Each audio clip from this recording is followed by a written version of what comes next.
আজ রবিবার ৯ ফেব্রুয়ারি ২০২৫, ২৬ মাঘ ১৪৩১ বঙ্গাব্দ, ৯ সাবান ১৪৪৬ হিজরি।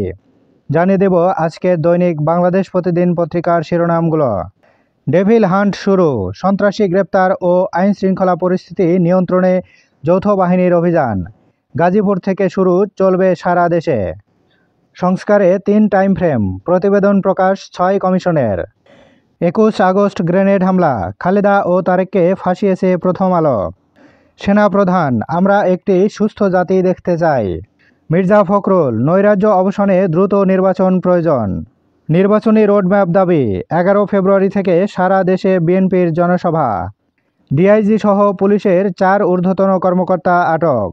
শফিকুল আলম, ডক্টর ইউনূসকে নিয়ে ষড়যন্ত্র হচ্ছে, ভারতীয় মিডিয়া জড়িত।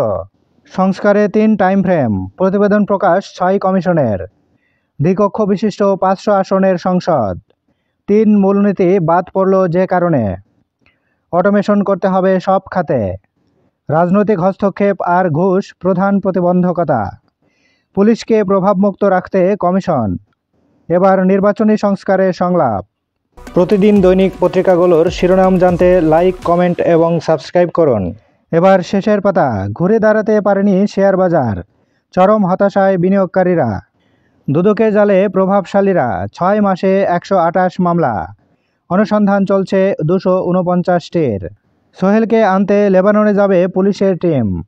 যুক্তরাষ্ট্রে নারী নেত্রীদের সঙ্গে জাইমা রহমানের বৈঠক। সুপ্রিম কোর্টে অতিরিক্ত নিরাপত্তা। সেই ১২ বিচারপতির সর্বশেষ অবস্থা জানালেন সুপ্রিম কোর্ট। ১৫২২ পুলিশ সদস্য ফেরত পাচ্ছেন চাকরি। বিএসএমএমইউ এখন বিএমইউ। বেনজিরের বক্তব্যের প্রতিবাদ পুলিশ সার্ভিস অ্যাসোসিয়েশনের। বিচার বিভাগ সংস্কার কমিশনের সুপারিশ। বিচারপতির অবসরের বয়স ৭০ করার প্রস্তাব। নিয়োগের ক্ষেত্রে বয়স হবে অনূন্য ৪৮।